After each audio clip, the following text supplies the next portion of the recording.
নারী ও শিশু নির্যাতনের মাত্রা বাড়ায় উদ্বেগ, মানবাধিকার কর্মীদের বিচারহীনতা সংস্কৃতি থেকে বেরিয়ে আইনের সঠিক প্রয়োগের আহ্বান। মাদ্রাসার ছাত্রী নুসরাতকে হত্যায় জড়িতরা ছাড় পাবে না জানালেন প্রধানমন্ত্রী। অভিযুক্ত অধ্যক্ষের আরেক সহযোগী গ্রেফতার। এবং পহেলা বৈশাখ কাল বাংলার নববর্ষবরণ উৎসবের প্রস্তুতিদের জুড়ে চৈত্র সংক্রান্তি আজ।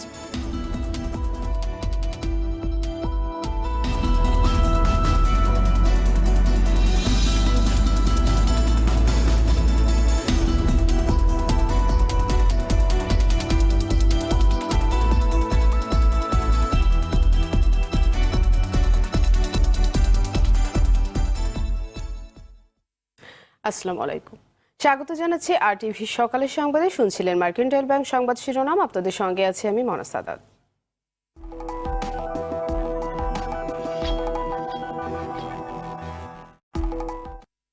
এবার বিস্তারিত। নারী নির্যাতন প্রতিরোধে একাধিক আইন থাকলেও দেশে নারী ও শিশুর প্রতি নির্যাতনের মাত্রা ও ভয়াবহতা উদ্বেগজনক হারে বাড়ছে। মানবাধিকার কর্মী সুলতানা কামালের মতে আইনের সঠিক প্রয়োগ না হওয়া এবং অপরাধীর রাজনৈতিক আশ্রয় প্রশ্রয় এজন্য দায়ী। নারীর নিরাপত্তা নিশ্চিত করতে বিচারহীনতা সংস্কৃতি থেকে বেরিয়ে এসে আইনের সঠিক প্রয়োগের উপর জোর দিলেন তিনি। আরও জানাচ্ছেন এহতেরামুল হক। দেশে একের পর এক আলোচিত ঘটনার পরও থেমে নেই নারীর প্রতি সহিংসতা, যার সর্বশেষ সংযোজন ফেনীর মাদ্রাসা ছাত্রী নুসরাত। নিপীড়নের বিরুদ্ধে সোচ্চার হওয়ায় নির্মম নৃশংসতার শিকার হয়ে অকালেই চলে যেতে হলো তাকে। এই ঘটনায় ব্যথিত হয়ে প্রতিবাদের ঝড় ওঠে সারা দেশে। সময়ের পালা বদলে তনু মিতু নুসরাতদের ওপর বর্বরতার ঘটনাগুলো চাপা পড়ে আর পার পেয়ে যায় অপরাধীরা। মানবাধিকার কর্মীদের মতে বিচারহীনতার সংস্কৃতি থেকে বের হয়ে না আসলে নারী ও শিশু নৃশংসতার পুনরাবৃত্তি বারবার ঘটবে। তাকে যেভাবে থানায় এনে জিজ্ঞাসাবাদ করা হলো এবং সেই ভিডিওটি ধারণ করা হলো, সেই বিষয়টি কিন্তু আসলে একটি ক্রিমিনাল অফেন্সের মধ্যে পড়ে। ফলে এটিকে যদি আমরা বিচারের আওতায় না আনি তাহলে কিন্তু অপরাধীরা আরও বেশি শক্তিশালী হয়ে উঠবে এবং যারা এই ঘটনাগুলো ঘটছে তারা ভাববে যে এগুলো করে বোধহয় পার পাওয়া যায়। নুসরাতের ঘটনাটা প্রচণ্ড মর্মান্তিক। প্রধানমন্ত্রীর দৃষ্টি আকর্ষণ করেছে বলে সেটার বিচার হবে।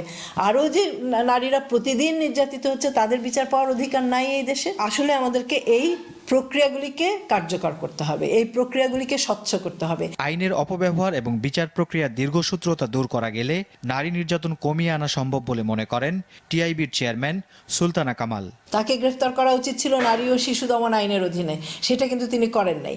এই ফাঁকটা হচ্ছে সেটা যে গ্রেফতার দেখানো হচ্ছে, মানুষজন ভাবছে ও তাকে তো গ্রেফতার করেছে পুলিশ, কিন্তু গ্রেফতার তো হলো 54 ধারায়। 54 ধারার সঙ্গে তো এই এজাহারের কোনো সম্পর্ক নাই। দুটো জিনিস যদি আমরা মাথায় রাখতে পারি, যে পারিবারিক শিক্ষা, তার কগনিটিভ ডেভেলপমেন্ট এবং যে কোনো অপরাধের উপযুক্ত বিচার, এই দুটোকে মাথায় রাখলে কিন্তু আমরা এই ধরনের অপরাধগুলোকে দমন করতে পারবো। নারীর প্রতি সহিংসতা প্রতিরোধে সচেতনতা বাড়ার পাশাপাশি সামাজিক আন্দোলন গড়ে তোলার উপর জোর দেন সমাজ বিশেষজ্ঞরা। এহতেরামুল হক, RTV, ঢাকা। মাদ্রাসা শিক্ষার্থী নুসরাত হত্যার সঙ্গে জড়িতরা কেউ ছাড় পাবে না বলে আবারও হুঁশিয়ারি করেছেন প্রধানমন্ত্রী শেখ হাসিনা। গতকাল বিকেলে নিজ বাসভবন গণভবনে আওয়ামী লীগের উপদেষ্টা পরিষদের বৈঠকে এর জন্য সংশ্লিষ্টদের প্রয়োজনীয় দ্রুত ব্যবস্থা নেওয়ার নির্দেশও দিয়েছেন তিনি। মারুফ রেজা রিপোর্ট। চলমান রাজনৈতিক পরিস্থিতি আর দলের বিভিন্ন সিদ্ধান্ত নিয়ে আওয়ামী লীগের উপদেষ্টা পরিষদের এই বৈঠক, যার সভাপতিত্ব করেন দলের সভাপতি ও প্রধানমন্ত্রী শেখ হাসিনা। ইতিমধ্যে আমরা একটা ন্যাশনাল কমিটিও করে দিয়েছি। বৈঠকের সূচনা বক্তব্যে ফেনীর মাদ্রাসার শিক্ষার্থী নুসরাত হত্যা প্রসঙ্গে কথা বলেন সরকার প্রধান। ইতিমধ্যে কয়েকজন ধরা পড়েছে, আরো ধরা পাবে, আর ছাড়া পাবে না, এটা আমরা এদের ছাড়বো না। এবং আমি মনে করি দৃষ্টান্তমূলক শাস্তি তাদের পেতে হবে, কারণ এই ধরনের ঘটনার জন্য আর কেউ না ঘটায়। তবে দুর্ভাগ্য আমাদের যে এই অগ্নিসন্ত্রাসটা সৃষ্টি করলো বিএনপি। 2013 সালে নির্বাচন বন্ধ করার নামে তারা এই অগ্নিসন্ত্রাস সৃষ্টি করেছিল। এই পথটা তো বিএনপি দেখিয়ে গেছে মানুষকে, যে জীবন্ত মানুষ পুড়িয়ে হত্যা করা। কাজে আমি আশা করি যে আমাদের একটা সামাজিক সচেতনতা সৃষ্টি হওয়া দরকার। আগুন প্রতিরোধে ভবন মালিকদের প্রয়োজনীয় ব্যবস্থা রাখা সহ জনসচেতনতা বাড়ানোর উপর জোর তাগিদ দেন আওয়ামী লীগ সভানেত্রী। যারা এই বাড়িঘরগুলি বা অফিস আদালত ব্যবহার করে তাদের নিজস্ব একটা দায়িত্ব আছে, কারণ তারা যখন ব্যবহার করেন তখন অগ্নিকাণ্ড ঘটলে কিভাবে তারা সেখান থেকে নিজেরা বের হবে বা এটা নির্বাপকের কী ব্যবস্থা, এটা তো তাদের স্ব দায়িত্ব। আমাদের দেশে অবশ্য একটা আছে যে কোনো কিছু হলে সবই সরকার করবে। এখানে সরকার যতদূর করছে আমাদের নির্দেশ দিচ্ছি, আমাদের যারা ইঞ্জিনিয়ার, যারা ডিজাইন করেন, প্ল্যান করেন বা এগুলি যারা অনুমোদন দেয় তাদেরও সচেতন হওয়া উচিত। আর যারা যে জায়গা ব্যবহার করেন বা যেখানে থাকেন অন্তত নিজেদের একটা ব্যবস্থা সবার করতে হবে যেন এই আগুন লাগলে সেখান থেকে নিজেকে রক্ষা করা যায়। দেশবাসীকে বাংলা নববর্ষের আগাম শুভেচ্ছা জানিয়ে আওয়ামী লীগকে উন্নয়নের দল হিসেবে উল্লেখ করেন সরকার প্রধান। আমাদের স্বাধীনতার সুবর্ণ জয়ন্তী আমরা পালন করব। মারুফ রেজা, RTV, ঢাকা। নুসরাত জাহানকে পুড়িয়ে হত্যা মামলার আরেক আসামি সোনাগাজী ইসলামিয়া সিনিয়র ফাজিল মাদ্রাসা ছাত্রলীগের সভাপতি শাহাদাত হোসেন শামীমকে গ্রেপ্তার করেছে পুলিশ। গতরাতে ময়মনসিংহের মুক্তাগাছা থেকে তাকে গ্রেপ্তার করে police bureau of investigation PIB। গ্রেপ্তারের পর তাকে ফেনীতে নিয়ে যাওয়া হয়। শামীম মাদ্রাসার অধ্যক্ষ সিরাজউদ্দৌলার অনুগত ও সহযোগী। হত্যা মামলায় এজাহারভুক্ত আসামিদের মধ্যে এখনও পলাতক রয়েছেন হাফেজ আব্দুল কাদের। এদিকে গতকাল গ্রেপ্তার হওয়া পৌর কাউন্সিলর ও তার সহযোগীকে আদালতের মাধ্যমে কারাগারে পাঠানো হয়েছে।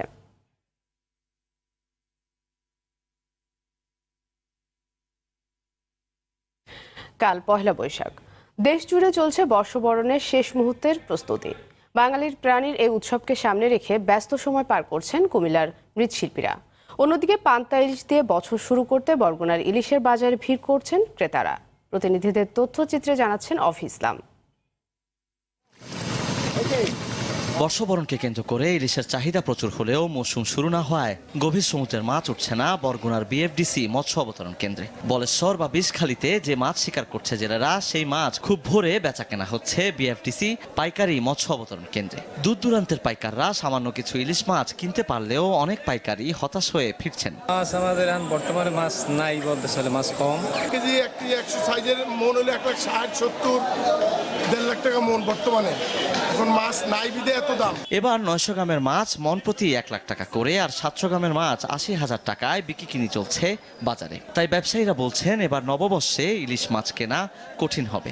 700-800 গ্রামের মাছের মন 80,000 টাকা। এটা সাধারণ ফ্যামিলি পহেলা বৈশাখ উদযাপন করাটা অনেকের জন্যই দুষ্কর।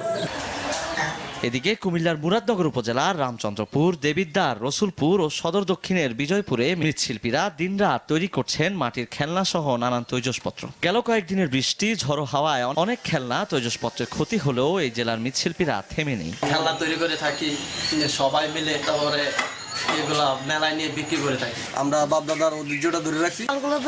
বানাতাছি, ফোড়া দিতাছি, পয়লা বৈশাখে বেচা কিনা হবে। শিল্পটিকে বাঁচিয়ে রাখতে সরকারের সহযোগিতা চেয়েছেন সংশ্লিষ্টরা। অফি ইসলাম, TV।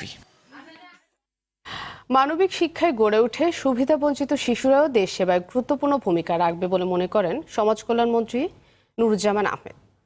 গতকাল বিকেলে কেন্দ্রীয় শহীদ মিনারে MA হক হাই স্কুলের নববর্ষবরণ অনুষ্ঠানে সুবিধাবঞ্চিত শিশুদের বিভিন্ন প্রদর্শনী দেখে তিনি একথা জানান।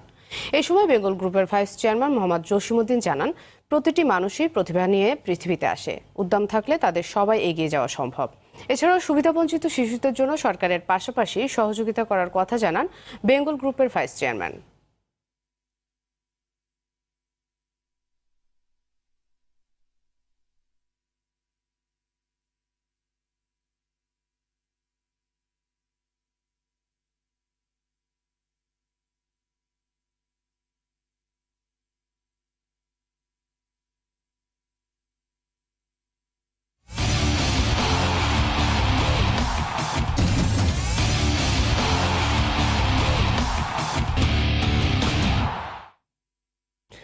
মধুমতি ব্যাংক বঙ্গমাতা আন্তর্জাতিক গোল্ড কাপের খবর।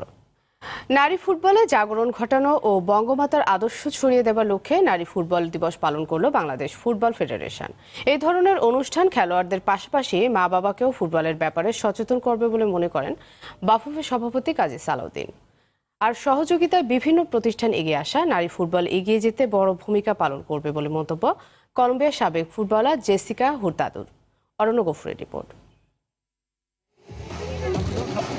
Coaching clinic, sharing, gathering, promoting, এমন ইতিবাচক বিষয়গুলো নিয়ে বাফুফের আয়োজন নারী ফুটবল দিবস, যেখানে মধ্যমণি 2 কলম্বিয়ান, প্রশিক্ষক জেসিকা ও ফুটবলার ক্যাথরিন।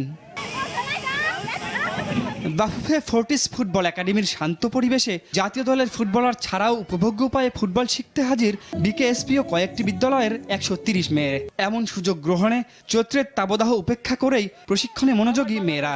এমন আয়োজন ভালো খেলতে উৎসাহ যোগাবে বলে মনে করেন আনুচিং মনিকারা। স্কিল তারপরে প্র্যাকটিস সবকিছু নিয়েছে, আসলে এটা আমাদেরকে অনেক উৎসাহিত করে। তাড়াতাড়ি মুভমেন্ট যেগুলো হচ্ছে, তো ড্রিবলিং আমাদের বল নিয়ে সামনে দ্রুত যাইতে হবে, তারপরে হচ্ছে আমাদের আরো অনেক কিছু। এই কর্মকাণ্ডে অংশ নিতে পেরে রোমাঞ্চিত কলম্বিয়ান প্রশিক্ষক। এমন একটি অনুষ্ঠানে আসতে পেরে খুব ভালো লেগেছে। বাংলাদেশের মেয়েরা খুব ভালো ফুটবল খেলছে, এদের সঙ্গে সময় কাটাতে পেরে নিজেকে গর্বিত মনে করছি। নারী ফুটবল দিবসের উৎসাহ দেখে নারী লীগ মাঠে নামানোর সাহস পাচ্ছেন বাফুফের সভাপতি। ফিউচার প্যারেন্টসদের কাছে যে বাচ্চারা খেলাধুলা করতে পারে, but this is a very good thing for health, physically, mentally, এবং this will keep children out of drugs. এমন আয়োজন নারী সমাজের জন্য অনুপ্রেরণা বলে মনে করেন বঙ্গমাতা আন্তর্জাতিক গোল্ড কাপের অ্যাম্বাসেডর চিত্রনায়িকা জয়া আহসান। স্পোর্টস এবং ফুটবল ফেডারেশন যেভাবে তাদেরকে যে প্ল্যাটফর্মটা দিয়েছেন, এটা অসাধারণ, অনবদ্য। এটা বাংলাদেশের যেসব নারীরা যেখানেই আছেন, পিছিয়ে আছেন, আমরা মনে করি তারা আসলে ইন্সপায়ার হবেন। এমন আনন্দময় পরিবেশে নিয়মিত প্রশিক্ষণ চান খেলোয়াড়রা। অর্ণগফুর, RTV, ঢাকা। বাংলাদেশ ফুটবলের সাম্প্রতিক সাফল্য আসছে নারী দলের হাত ধরে। বয়সভিত্তিক প্রতিযোগিতায় দারুণ নৈপুণ্য দেখিয়ে চলা মেয়েদের একজন সিফাত জাহান স্বপ্না। দারিদ্রতা আর প্রতিবন্ধকতাকে হার মানিয়ে সমাজে পিছিয়ে পড়া মেয়েদের কাছে স্বপ্না হয়ে উঠেছেন অনন্য উদাহরণ। নারী ফুটবলারদের নিয়ে মুমিন রোহনের ধারাবাহিক প্রতিবেদনের 8ম পর্ব থাকছে স্বপ্নার স্বপ্ন পূরণের গল্প। সিরাত জাহান স্বপ্না জাতীয় নারী দলের স্ট্রাইকার। 10 নম্বর জার্সিতে ফুটবল পায়ে মুগ্ধতা ছড়িয়ে চলেছেন 2001 সালে রংপুরের জয়ারামে জন্ম নেওয়া স্বপ্না। প্রতিপক্ষের রক্ষণ দুর্গ তছনছ করে গোল করাটা যেন তার কাছে ডাল ভাত। 2014 সালে AFC অনূর্ধ্ব 14 আঞ্চলিক চ্যাম্পিয়নশিপ দিয়ে পথ চলা শুরু জাতীয় দলে। AFC অনূর্ধ্ব 16 চ্যাম্পিয়নশিপের বাছাইয়ে আলো ছড়ান। সিনিয়র সাফে 5 গোল করে নিজের জাত চেনান স্বপ্না। ভুটানে অনূর্ধ্ব 18 সাফের এক ম্যাচে 7 গোল করে হইচই ফেলে দেন 2011 সালে বঙ্গমাতা স্কুল ফুটবলের এই আবিষ্কার। এমন আলো ছড়ানো নৈপুণ্যে অনেকটাই দূর হয়েছে সংসারের অনটন দারিদ্রতা। রংপুরের মানুষের মুখে মুখে এখন স্বপ্নার প্রশংসা। এলাকার অনেক কিশোরীদের কাছে এরই মধ্যে হয়ে উঠেছেন অনুকরণীয়। যে মানুষগুলো এক সময় বলতো যে না কিছু করতে পারবো না, কেন খেলতেছি, আজকে সেই মানুষগুলো মানে দেখে অনেক খুশি এবং সবাই একদম সেরকম ভালোই লাগে অবশ্য। অথচ ফুটবলে আসার আগে বড় দুই বোনের মতো তারও বিয়ে দেওয়ার কথা ভাবছিলেন দারিদ্রতার জাতাকলে পৃষ্ঠ কৃষক বাবা মোকসার আলী। কিন্তু বিদ্যালয়ের শিক্ষক হারুনুর রশিদের সহায়তায় অদম্য ইচ্ছা পূরণের সুযোগ হয় স্বপ্নার। স্যারকে ফোন দেওয়া হয়েছিল স্কুল থেকে যে স্বপ্নাকে আসতে দিচ্ছে না, আসলে ওকে ছাড়া আমরা কিভাবে যাব। পরে স্যার বিকাল 5টার দিক রংপুর থেকে উনি বাইক নিয়ে আমাদের বাড়িতে আসছে। আসার পরে তো মাকে বুঝাচ্ছে যে ভাবি খেলতে দেন, মেয়ে ভালো কিছু করবে। আমি বলে যে না ভাই আর খেলতে দিব না, মানুষ অনেক কথা বলে, তুমি আর খেলার দরকার নাই, ও যেটুকু খেলছে তুমিও। তারপরে স্যার অনেকক্ষণ বুঝাইতেছে, আমি তো কান্না করতেছি। পরে বলছে আচ্ছা ঠিক আছে খেলতে দিচ্ছি, তারপরে মানে আসতে দিছে। জাতীয় দলের প্রায় সব ফুটবলারই বয়স ভিত্তিক দলের। চলতি বছর নেপালে সাফ চ্যাম্পিয়নশিপে অভিজ্ঞতার কাছে হেরে তারা বিদায় নিয়েছে সেমিফাইনাল থেকে। এবার ঘরের মাঠে বঙ্গমাতা আন্তর্জাতিক ফুটবলে সেই কষ্ট ভুলতে চান সিরাত জাহান স্বপ্না। বাংলাদেশ আরো উন্নত করবে এবং আমরা। মুমিন রোহন, RTV, ঢাকা। চুয়াডাঙ্গায় পুলিশের কথিত বন্দুকযুদ্ধে একজন নিহত হয়েছে। রুহুল আমিন নামের ওই ব্যক্তি তালিকাভুক্ত শীর্ষ মাদক ব্যবসায়ী বলে জানিয়েছেন পুলিশ। গতরাতে সদর উপজেলার উক্ত গ্রামে বন্দুকযুদ্ধের এই ঘটনা ঘটে। ঘটনাস্থল থেকে একটি শুটার গান, কয়েক রাউন্ড গুলি ও 1 বস্তা ফেন্সিডিল উদ্ধারের দাবি পুলিশ। একদল মাদক ব্যবসায়ী বিপুল পরিমাণ মাদক পাচার করছে এমন সংবাদে ওই এলাকায় অবস্থান নেন তারা। এক পর্যায়ে মাদক ব্যবসায়ীদের সাথে গোলাগুলি হয়। পরে গুলিবিদ্ধ অবস্থায় রুহুল আমিনকে উদ্ধার করে সদর হাসপাতালে নেওয়া হলে চিকিৎসক তাকে মৃত ঘোষণা করেন। এ সময় আহত হন 2 উপপরিদর্শক সহ পুলিশের 3 সদস্য। চট্টগ্রামে যাত্রী বেশে প্রাইভেট কারে উঠে চালককে খুন করে তার লাশ ফেলে দেওয়ার জন্য সমুদ্রে নিয়ে যাওয়ার পথে 2 জন আটক হয়েছে। রাতে কাটুরের ঘোষবাড়ি শনি মন্দির এলাকায় এই ঘটনা ঘটে। নিহত চালকের পরিচয় এখনো জানা যায়নি। আকবরশাহ থানার ওসি জসিমউদ্দিন জানান, 3 যুবক একটি প্রাইভেট কার নিয়ে ঘোষবাড়ি হয়ে কাটরলি বেড়িবাঁধের দিকে যাচ্ছিলেন। পথে গাড়িটি দুর্ঘটনায় পড়ে স্থানীয় লোকজন সহায়তা করতে এগিয়ে যায়, কিন্তু গাড়িতে লাশ দেখে তাদের সন্দেহ হয়। ওই গাড়ির আরোহীরা তখন পালানোর চেষ্টা করলে জনতা 2 জনকে আটক করে পিটুনি দেয়। গ্রেপ্তার 2 জনের মধ্যে একজন চট্টগ্রামের একটি বেসরকারি বিশ্ববিদ্যালয়ের ছাত্র। এদিকে পাবনার সদর উপজেলার মালঞ্চি হাড়েবাড়িয়া গ্রামে এক কলেজ ছাত্রকে কুপিয়ে হত্যা করেছে দুর্বৃত্তরা। এই সময় তার সাথে থাকা আরও 2 জন আহত হয়। এ ঘটনায় জিজ্ঞাসাবাদের জন্য আটক করেছে পুলিশ।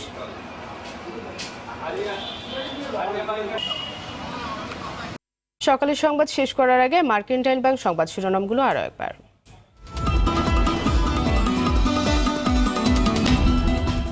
নারী ও শিশু নির্যাতনের মাত্রা বাড়ায় উদ্বেগ মানবাধিকার কর্মীদের। বিচারহীনতার সংস্কৃতি থেকে বেরিয়ে আইনের সঠিক প্রয়োগের আহ্বান।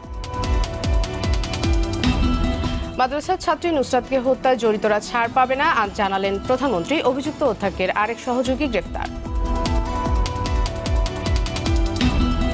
এবং পহেলা বৈশাখ কাল বাংলা নববর্ষ বরণ উৎসবের প্রস্তুতি দেশ জুড়ে। চৈত্রী সংক্রান্ত আজ।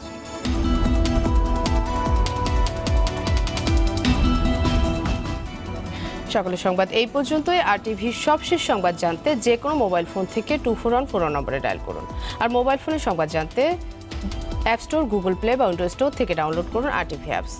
এছাড়াও তাৎক্ষণিক ও বিনোদন সংবাদ জানতে বিশ্বের যে কোনো প্রান্ত থেকে ভিজিট করুন facebook.com/rtvonline এবং youtube.com/rtvdigitals। এতক্ষণ সঙ্গে থাকায় ধন্যবাদ সবাইকে।